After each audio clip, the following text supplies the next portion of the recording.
Jæja, velkomin aftur. Þetta sem sagt annar hluti úr settugarðunum enn skriðþunga og þetta bara stutt eins og kannski sjáu það á tímanum hérna niðri.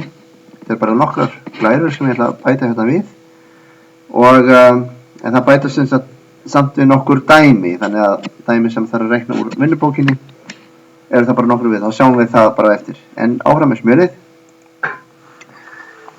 Sko, varðveisla orku og skriðþunga í árekstri, það er að segja við erum búin að tala að skriðþungi hann varðveitist í árekstri, það er að segja þessi skriðþungi pluss þessi skriðþungi fyrir árekstur er sama sem þessi skriðþungi pluss þessi skriðþungi eftir árekstur.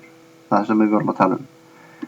En ef hreyfiorka varðveitist líka í árekstri, þá er hann kallað fullkomlega fjaðrandi elastic. Fjaðrandi árekstur. Og síðan eru til aðrir árekstur sem eru kallaðir ófjaðrandi. Allt í það að vera fullkomlega ófjaðrandi árekstur. Ef ég er dæmis með tvo, hvað heitir þetta, skopparabolti, svona súparbolti, sem að skoppa svona gúmmibolta. Það er svona dong, fara beint upp aftur.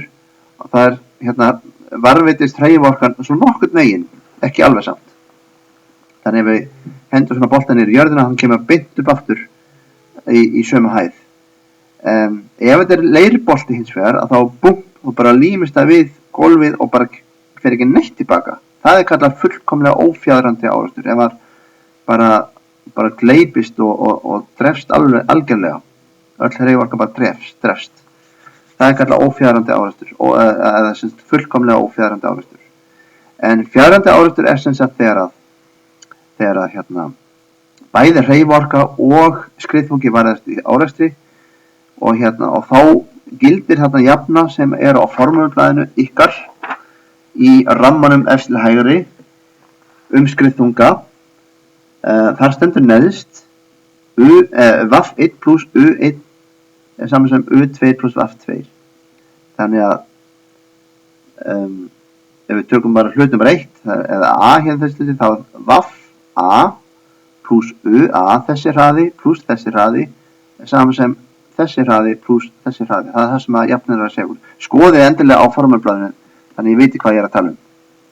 Þannig að það kemur þetta raunverulega ný jafna og það er bara hraðin og það er massin bara ekki inn í þeirri jöfnu. Það má nota þá jöfnu og varðveislu skriðþungajöfnuna til þess að finna til dæmis, þetta er orðan 2 jöfnur skiljiði, þá getur verið að sé líka 2 óþekktar stærðir í þessum jöfnum. Mér vantar massan og hraðan þarna, en því mér er ekki með sýnidæmi í þessum kafla, ég er bara að verða búinn. En þarna þurfum við þau þá að nota 2 jöfnur. Ef það stendur í dæminu að áreksturinn sé fullkomlega fjaðrandi. Ef hann er fjaðrandi árekstur þá gildir þessi neðsta jafna í þessum kassa efst til hægri á formúlublaðinu líka. Þannig þurfum við 2 jöfnur og ef til vill 2 óþekktar stærðir sem að því þurfum við þá að finna út með innsetningaraðferð eða eitthvað slíkt. Ok. Þannig að fjaðrandi árekstur er einnig til hér höfum við til dæmis hluti sem er fullkomlega fjaðrandi árekstri. Þeir eru báðir að hreyfast til hægri VAF, B og A bæði að hreyfast til hægri, en þessi ára meiri hraða, hann nær þessum einhvern tíma og rekst á hann og við þekkjum til dæmis byrjunarhraða þeirra, VAF A og VAF B og við vitum að bæði hreyfiorka og skriðþungi varðveitast. Þar með getum við skrifað upp þessar 2 jöfnur sem ég var að nefna rétt áðan. Þá gildir UA plus VAF A er saman sem UB plus VAF B. Þannig við erum með 2 jöfnur og það þarf þá oft að finna líka 2 stærðir. Til dæmis einhverja svona dæmi að við vitum hraðan A og B segjum til dæmis, við vitum líka massan A og B eða eitthvað slíkt og þá þurfum við að vita hraðan á A og á B eftir árekstur, eitthvað slíkt sko, að finna einhverja 2 stærðir sem ekki er hægt að gera með einni jöfnu.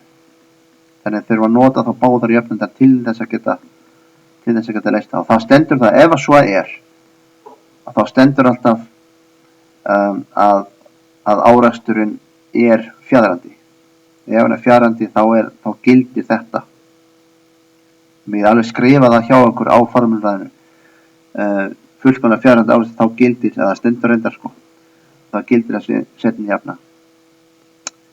Ok. Hér er